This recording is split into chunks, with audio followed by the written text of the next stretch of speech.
On average, 평균적으로 대부분의 정치 경제 권역에서의 화폐는 30년에서 40년마다 붕괴해 왔습니다. 인류 역사 내내 그래왔죠. your storehouse of value, whatever it is, 당신이 어떤 형태로 가치를 저장해 두었더라도 그건 당신 생애 동안 반드시 심각하게 가치가 훼손됩니다. the best currency of the last 100 years is the dollar. 지난 100년 동안 가장 좋은 화폐가 달러였습니다. 20세기의 승자이자 세계 최고의 화폐였던 달러조차 그 가치의 99.9%를 잃었습니다. 그게 겨우 승자의 결과입니다. 그렇다면 이제 비트코인을 마주하게 됩니다. 당신은 그걸 추상화된 금처럼 설명했죠. 만약 신이 직접 내려와서 은행을 설립하고 모든 통화 문제를 해결해주지 않는다면 그 다음으로 좋은 아이디어는 무엇일까요? 우리는 정부를 신뢰하지 않고 지역은행을 신뢰하지 않고 심지어 서로를 신뢰하지 않습니다. 그리고 1000년 동안 지속될 은행을 원합니다. 그렇다면 이런 발상을 하게 됩니다. Let's go ahead and build out this Bitcoin network. 비트코인 네트워크를 구축하자. 여러분, 우리 주변에 있는 많은 사람들은 아직도 이런 얘기를 합니다. 야, 비트코인? 그걸 누가 몰라? 미친? 비트코인 공부를 왜 하냐? 비트코인 좋은 거 다 알고 있거든? 디지털 골드, 탈중앙화, 그리고 무엇이냐? 가치 저장 기능, 그거 알면 끝 아니야? 무슨 이걸 맨날 공부한다는 거야. 이놈들은 맨날 할 말 없으면 비트코인 공부하라는 말만 한다니까? 됐고, 내가 너보다 비트 많거든? 개수 깔까? 너 인증은 했냐? 이런 얘기들을 심심치 않게 듣고 계시죠? 아니면 이런 얘기를 혹시 하고 계시거나요?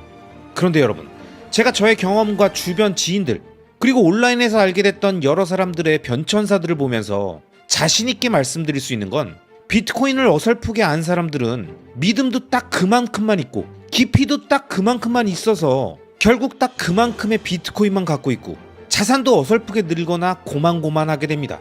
하지만 비트코인을 계속 공부하고 더 깊게 들어간 사람들은 자신들의 소득의 대부분을 비트코인에 확신을 갖고 넣고 온갖 주변에서 스마트한 척 헛소리를 하는 사람들을 멀리하고 산만하지 않게 비트코인에 집중하면서 최대한 자신의 금융에너지를 DCA와 레버리지를 활용해서 가열차게 모아왔기 때문에 시간이 지나면 지날수록 순자산이 폭발적으로 증가하는 경험을 지금도 계속하고 계십니다. 이건 정말 경험해본 사람들만 합니다. 그리고 깊게 공부한 사람들만 알고 있고요. 그리고 진짜 중요한 건 그렇게 공부했던 사람들은요, 자신이 비트코인에 대해서 아는 게 거의 없다는 걸 인정하게 됩니다. 이건 비트코이너인 지지가 쓴 21가지 교훈에도 나오는 내용이죠. 비트코인은 내가 아는 게 거의 없다는 걸 가르쳐 주었다. 비트코인 토끼굴의 바닥을 알 수 없다. 이 책에서 말했던 이 얘기인 비트코인을 많이 아는 사람일수록 점점 더 자신의 무지를 인정하고 겸손해지게 된다는 이야기입니다. 원래 비트코인을 적당히 알고 잘한다고 착각하는 사람일수록 비트코인을 적당히 얻게 되더라고요. 자, 이런 의미에서 이번 영상은 우리들에게 비트코인의 깊이를 다양한 측면에서 설명해주는 마이클 세일러가 조던 피터슨 교수의 유튜브 채널에서 함께 나눈 담론과 관련된 더빙 영상입니다. 이 담론을 통해서 그동안 세일러가 다양한 강연에서 짧게 설명하고 넘어갔던 비트코인의 우수함과 현재 법정화폐 시스템의 문제점을 언급했던 다양한 개념들을 아주 친절하게 풀어서 이해하기 쉽게 설명해주고 있으니까요. 그동안 마이클 세일러 영상을 보시면서 이거 무슨 내용이지? 이게 무슨 말이지? 이렇게 정확하게 이해하지 못하고 넘어갔던 부분들이 있으셨다면 이번 영상을 통해서 그동안 세일러의 설명들을 좀 더 잘 이해하게 되실 겁니다.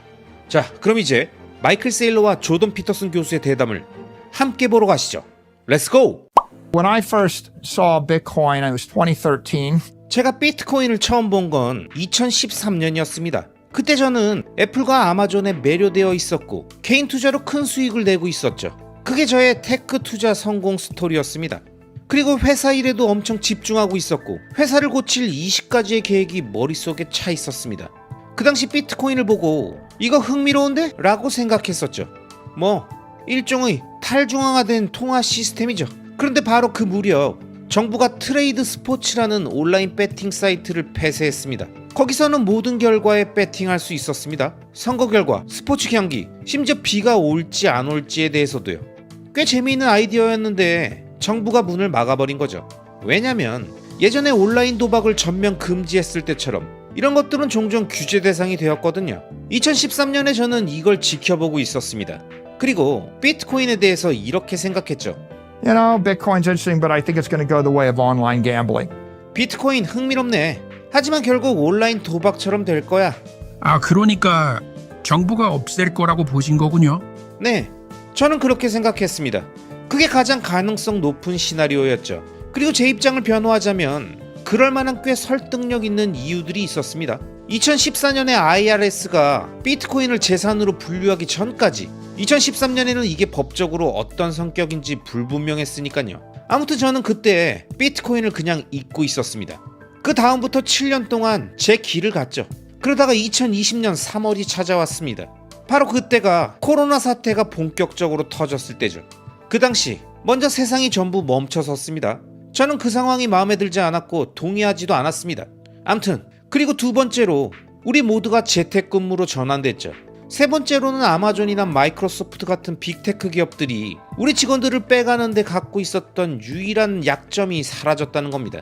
원래대로라면 우리 직원들이 그쪽으로 이직하려면 나라 반대편으로 이사를 가야 했습니다. 아이를 학교에 전학시키고 집도 팔아야 했죠. 아내나 남편은 새 직장을 구해야 했을 거고요. 그게 바로 우리의 장점이었습니다. 우리는 한 공간에서 점심을 같이 먹고 매일 얼굴을 맞대고 일하는 끈끈한 공동체였으니까요. 그런데 상상해보세요. 우리 최고의 엔지니어가 그 당시 집에 앉아 있었습니다. 그 사람이 그냥 컴퓨터 설정을 바꿔서 마이크로소프트 서버에 접속하면 바로 이직이 가능한 거죠. 게다가 연봉도 높아집니다. 그러니까 이제 이런 메가 기업들 전부가 저희 직원들을 빼앗아 가려고 달려들려고 하는 겁니다. 그리고 만약 그들이 우리 엔지니어를 전부 빼간다면 제가 아무리 좋은 제품을 가지고 있어도 소용이 없는 거죠. 제품은 여전히 좋을 수 있지만 괴물 같은 대기업들과 경쟁하는 건 완전히 다른 문제니까요. 게다가 그들은 저희 최고의 엔지니어를 데려간다면 그 순간부터 저는 더 이상 우위에 있지 못할 겁니다. 그들은 사람들을 쭉 빨아들이듯이 빼갈 테니까요. 그나마 우리 회사가 마지막으로 가지고 있었던 히든 카드가 있었습니다. 우리가 의지하고 있던 단 하나의 버팀목이었죠. We had $500 million in cash. 그건 바로 5억 달러의 현금이었습니다.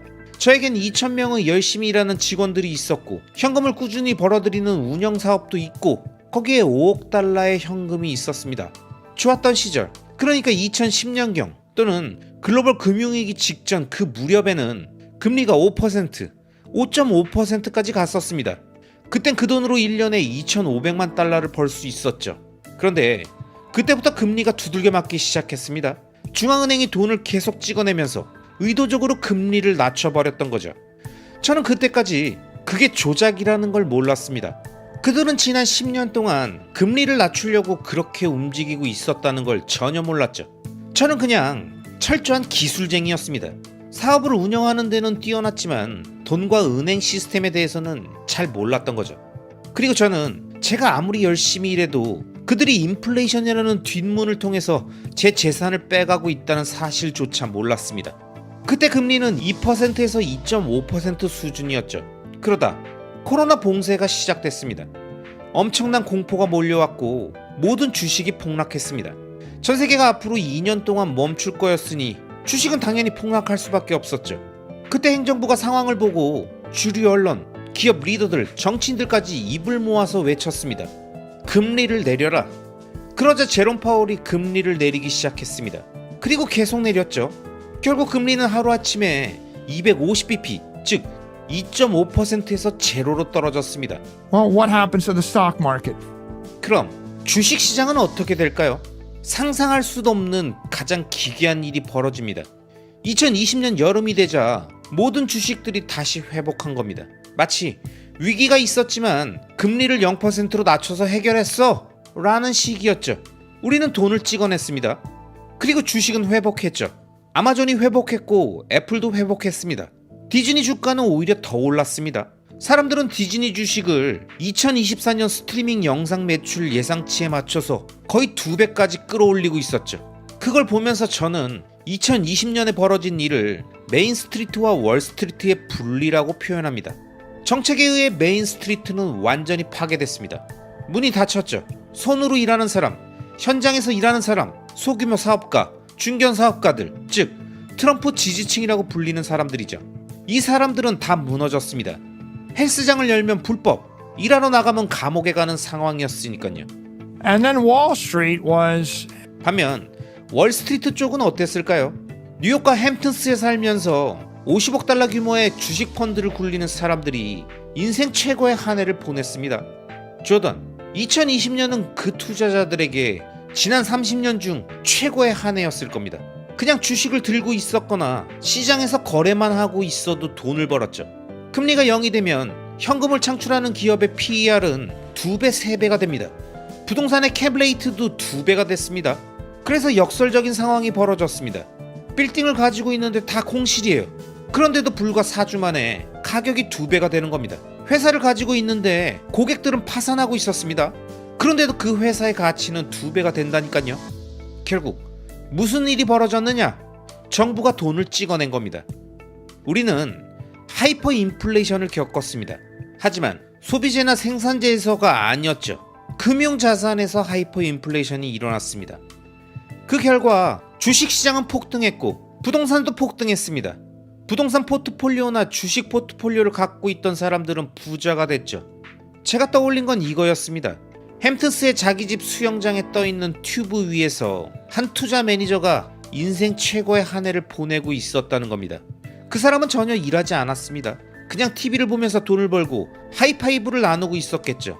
반면 저는 제가 아끼는 사람들이 파괴되고 감옥에 가고 학대당하고 파산하고 해고되고 모든 희망이 뺏기는 모습을 보고 있었습니다.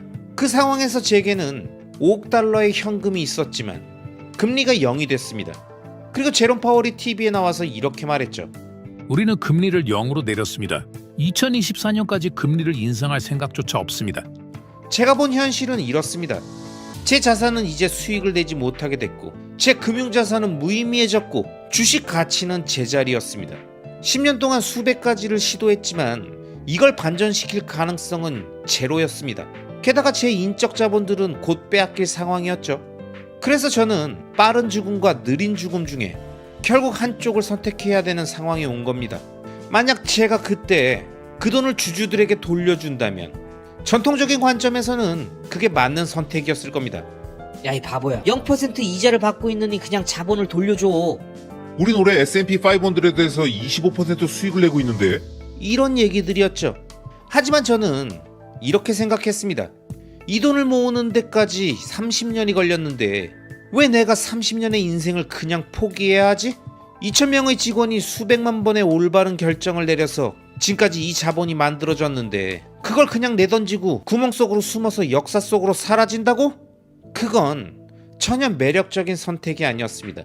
0% 금리로 돈을 그냥 들고 있을 수도 있었습니다. 하지만 그건 끓는 물 속의 개구리처럼 직원들이 서서히 삶아지는 환경 속에서 버티는 것과 같았죠. 빠른 죽음은 아니었지만 확실하고 느린 죽음이었습니다. 아니면 싸울 수도 있었겠죠. 저에게는 그 상황은 패러다임 전쟁이었습니다. 그건 코로나 전쟁이 아니라 통화 전쟁이었고 동시에 코로나 전쟁이었습니다. 그 순간 저는 이렇게 생각했습니다. 난 이렇게 지기 위해서 태어난 사람이 아니다. 이렇게 끝낼 수는 없다. 그래서 저는 해결책을 찾기 시작했습니다. 명확했죠. 운영회사는 차별을 받고 있었습니다. 무언가를 하는 사람들은 차별받고 있었습니다. I want to be one of those guys that owns things. 그래서 저는 소유하는 사람이 되고 싶었습니다. 하지만 주권 채무, 즉 국채를 갖고 싶진 않았죠. 미국 재무부가 스스로 국채는 무가치하다라고 말한 셈이었었으니까요. 그래서 다른 소유할 대상을 찾아야 했습니다. 뭐를 살 수 있을까? 미술품을 살까? 건물을 살까? 그때 이런 생각을 하루에 16시간씩 한 겁니까? 그 정도였습니다. 부동산을 살 수 있을까?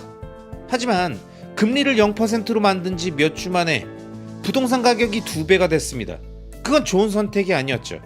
주식 포트폴리오를 살까? 그것도 사상 최고가였습니다. 역시 아니었죠. 수집 가능한 예술품 포트폴리오를 살까? 500만 달러어치 피카소와 모네를 적정 가격에 구한다? 이건 말도 안 되는 얘기였습니다. 그리고 이쯤에서 저는 스스로와 마주하게 됐습니다. 사업 경력 30년, 엔지니어링 교육을 받은 사람, 나름 교육은 받았지만 전통적인 경제학자도 오스트리아 학파 경제학자도 아니었죠.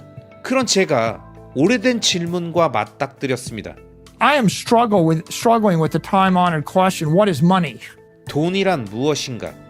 저에게는 경제적 에너지를 무기한 저장할 수 있는 유동성과 대체성을 가진 자산이 필요했죠. 그래서 스스로에게 물었습니다. So what is money? 그렇다면 돈이란 무엇인가? 여러분, 이번 영상에서 세일러는 자신이 비트코인을 찾게 됐던 과정을 아주 상세하게 설명해 줬습니다. 그리고 그 과정에서 자신의 절실함이 얼마나 중요한 역할을 했는지를 알 수 있었죠. 아직도 우리 주변에는 비트코인을 모르는 사람, 부정하는 사람들이 있고, 그들은 대부분 자신의 삶 안에서 절실한 상황이 없어서, 굳이 필요한 상황이 없어서 그렇게 행동했을 가능성이 높습니다.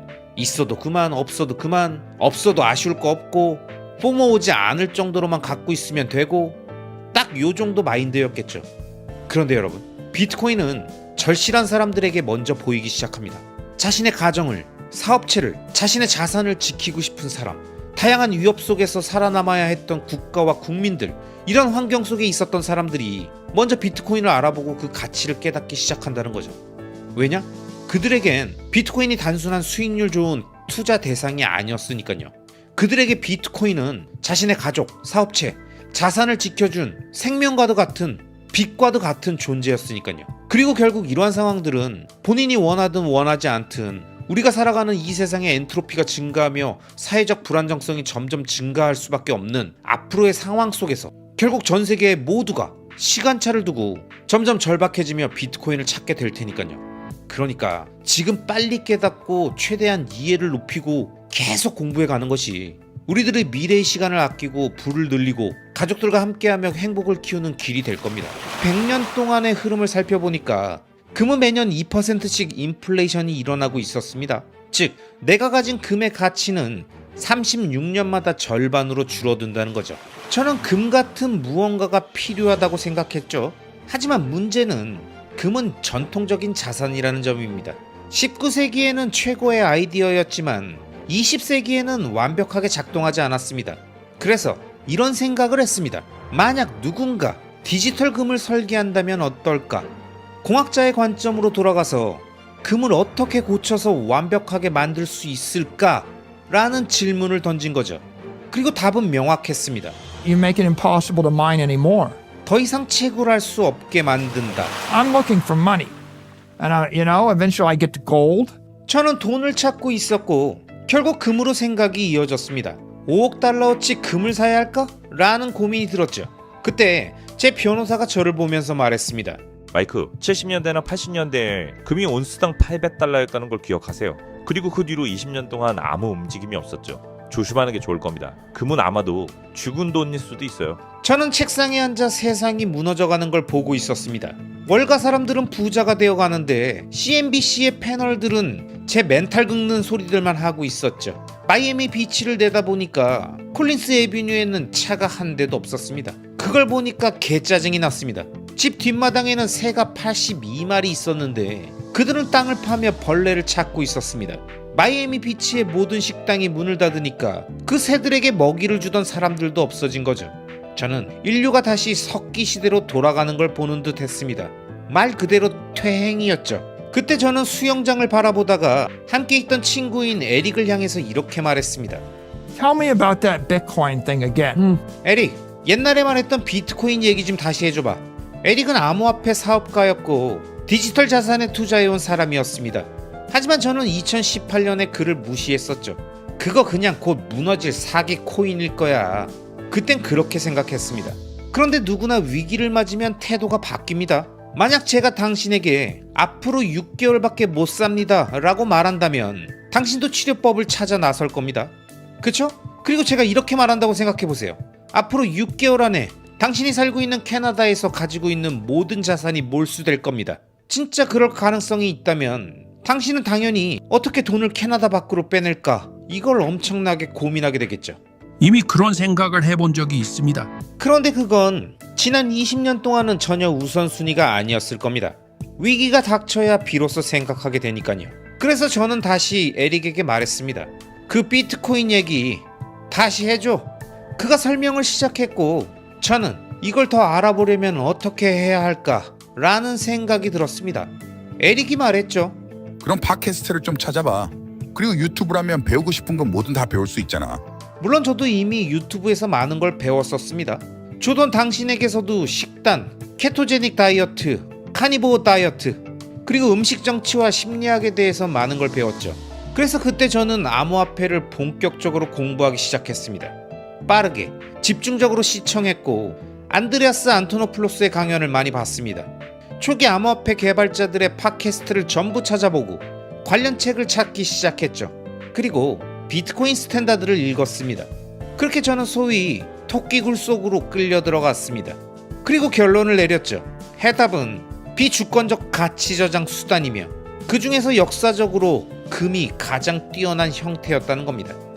하지만 저는 엔지니어의 시각을 적용했습니다.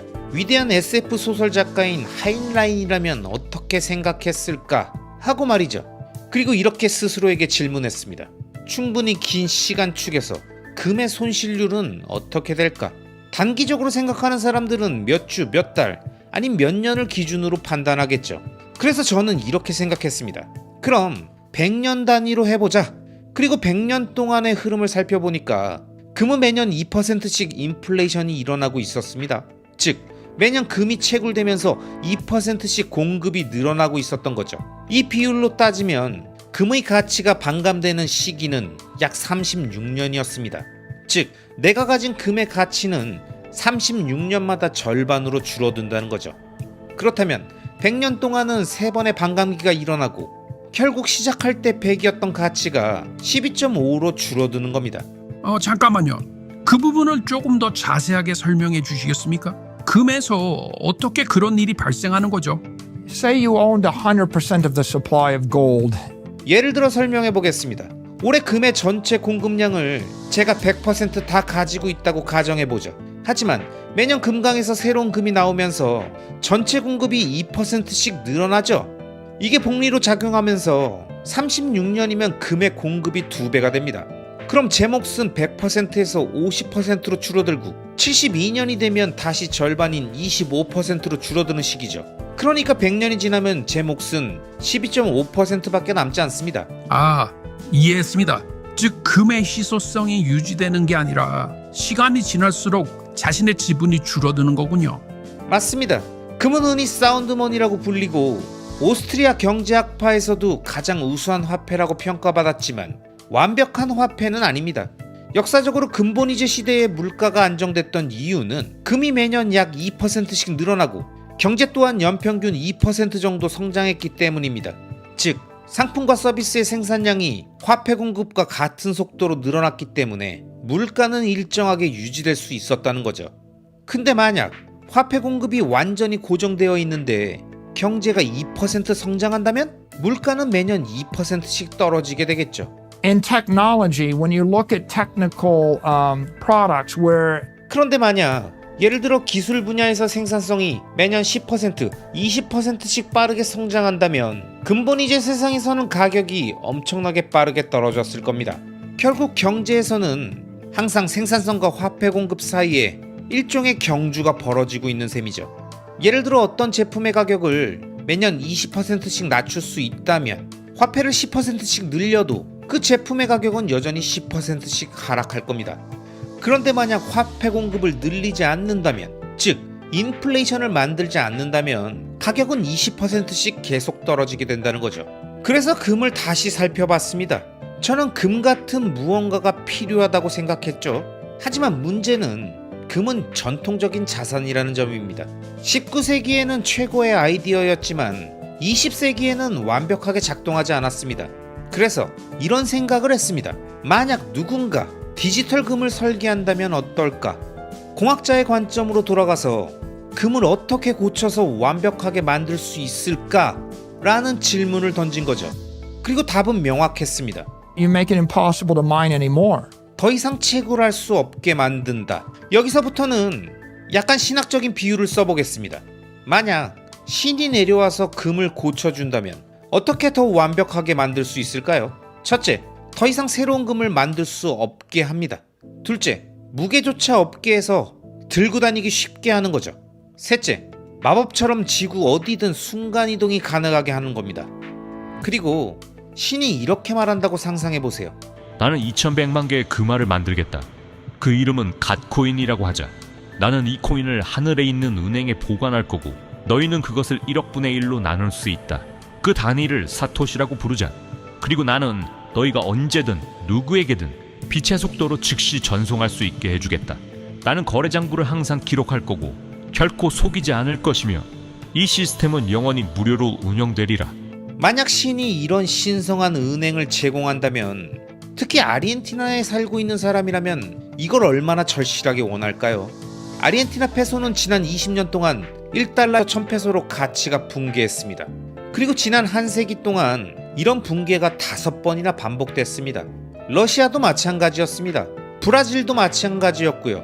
불과 20년 전 일입니다. 독일에서도 화폐는 여러 번 붕괴했었죠. 문명을 공부해보면 알 수 있습니다. 듀란트의 책을 보면 16세기 러시아에서도 화폐가 붕괴했다고 나와 있습니다. 로마 제국 시절에도 마찬가지였죠. 이건 상당히 현실적인 생애 주기의 위험입니다. 사실 인류 역사 내내 대부분의 정치 체제에서 화폐는 평균적으로 30에서 40년마다 붕괴했습니다. 그리고 지난 100년 동안 가장 성공한 화폐는 달러였습니다. 미국은 20세기의 모든 전쟁에서 승리했죠. 제가 사는 마이애미 비치의 집은 1930년대에 10만 달러였는데 100년 뒤에는 1억 달러가 되었습니다. 그동안 달러의 구매력은 99.9% 붕괴되었습니다. 20세기의 승리자, 세계 최고의 화폐조차도 가치가 99.9%나 사라진 겁니다. 빠르게 계산해보면 답이 나옵니다. 연평균 약 7%의 인플레이션이 있었던 셈이죠. 7%라고요? 세계 최고의 화폐가요? 근데 그 인플레이션 수치는 어떻게 계산한 거예요?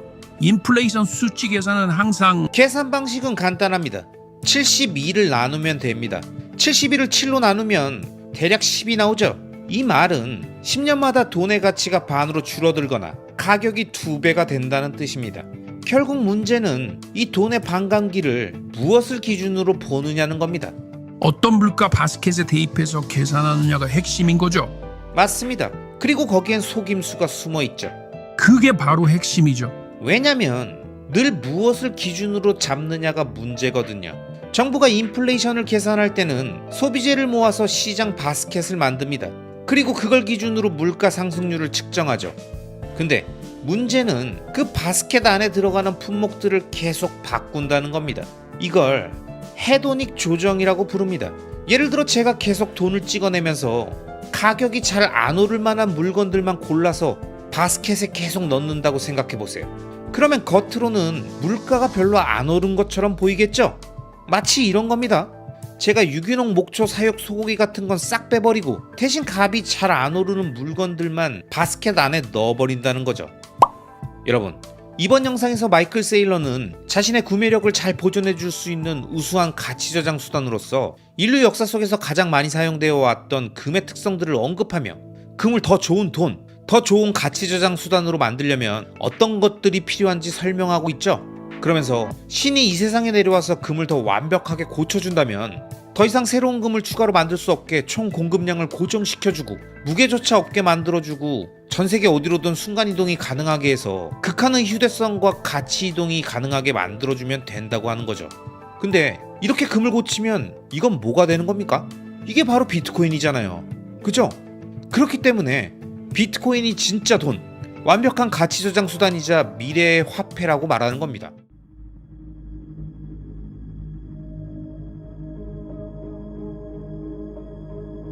Which one's the best crypto asset? Well, Bitcoin's the best crypto asset. Okay. What's the second best?